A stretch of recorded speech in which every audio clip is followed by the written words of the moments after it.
वस्तु के क्रय मूल्य और विक्रय मूल्य का अंतर 240 है। यानी हमें दिया है क्रय मूल्य और विक्रय मूल्य का अंतर, यानी सीपी और एसपी का डिफरेंस दिया गया है।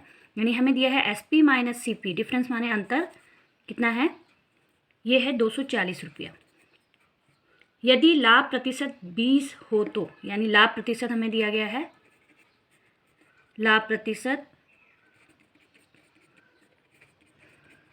20% दिया है, 20% दिया है, तो हमसे प्रश्न में पूछा है कि विक्रय मूल्य क्या होगा।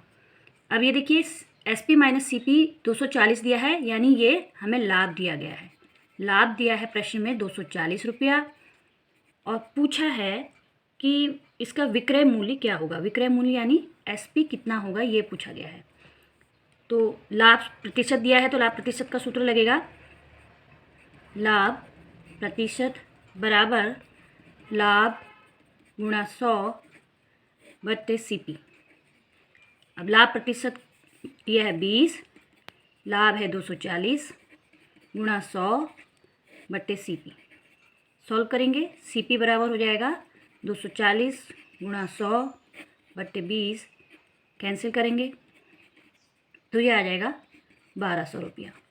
यानी ये हमारी cost price I, cost price यानी क्रय मूल्य आया 1200 रुपया। बट हमसे विक्रय मूल्य पूछा गया है, तो विक्रय मूल्य यानी एसपी पूछा गया है, ये कितना होगा। तो यहाँ पर ये वैल्यूज़ यहाँ रख देंगे, तो एसपी माइनस सीपी आ गया 1200 बराबर 240, तो एसपी हो गया आपका 240 प्लस 1200, तो जोड़ेंगे तो ये आएगा 1440 रुपया।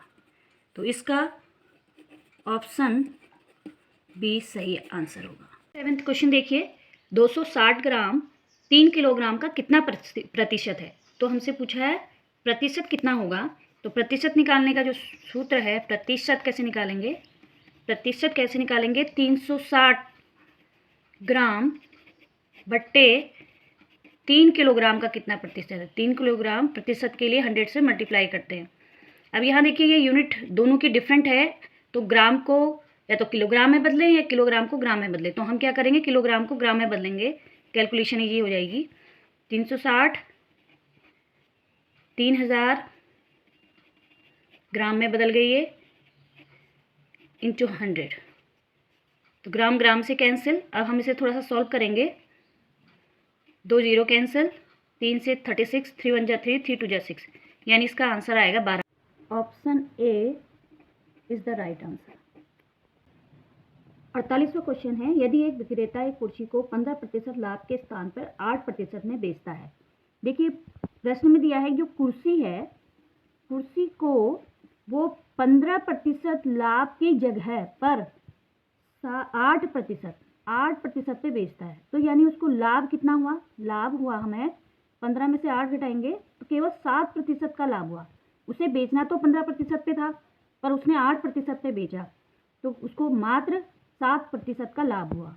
आगे प्रश्न है, तो उसे 56 रुपये मिलते हैं, यानी 56 रुपीज़ मात्र मिलते हैं। यानी जो ये 56 रुपीज़ दिए गए हैं, ये 7% है। यानी किसी वस्तु का जो मूल्य होगा उसका 7%, यानी 56 रुपया का ही उसे लाभ प्राप्त हुआ। तो इस प्रश्न को शॉर्ट ट्रिक से जैसे करेंगे, 7% लाभ है 56 रुपये का, तो यानी 1% अगर मात्र उसे लाभ हुआ होगा तो कितने रुपए का होगा, 56 बट्टे 7, यानी 8 रुपये का। 1% लाभ कितने रुपए का होगा, 8 रुपये का। तो अब हम निकालेंगे 100% के लिए, क्योंकि प्रतिशत जो होता है प्रति 100 में, तो 100% के लिए लाभ कितने का होगा, 8 गुणा 100 यानी 800 रुपये का। तो यानी उस कुर्सी का क्रय मूल्य होगा, कुर्सी का क्रय मूल्य है कितना होगा, 800 रुपया। ऑप्शन बी सही आंसर होगा। 49वां क्वेश्चन है, 80 विद्यार्थियों का एक समूह पिकनिक पर गया। तो कुल विद्यार्थी दिए गए हैं, कुल विद्यार्थी दिए गए हैं 80। इसमें से समूह में 20% लड़कियां हैं। तो समूह में जो है 80 विद्यार्थियों में से लड़कियां हैं 20%। तो हमें निकालना है कि लड़कियां कितनी गई पिकनिक में। तो लड़कियां कितनी गई, 80 का 20%। यानी 80 इंटू 20/100 कैंसिल करेंगे तो ये आ जाएगा 16। तो पिकनिक में 80 विद्यार्थियों में से 16 लड़कियां थीं। अब आगे प्रश्न में कह रहा है तथा शेष लड़के थे, इनमें से कितनी लड़कियां सम्मिलित की जाएं कि समूह में लड़के 70% हो जाए। अगर आपको पिकनिक में 70% लड़के लेके जाने हैं तो बाकी की 30% लड़कियां जाएंगी, बाकी की 30% लड़कियां जाएंगी। तो इस केस में जब आपको केवल लड़के 70% ले जाने हैं तो लड़कियां कितनी होंगी ये निकालेंगे। तो लड़कियां कितनी होंगी, 80 का 30% होंगी। तो देखते हैं 80 का 30% कितना होगा, 80 इंटू 30/100। हम इसे सॉल्व करेंगे तो आएगा 24।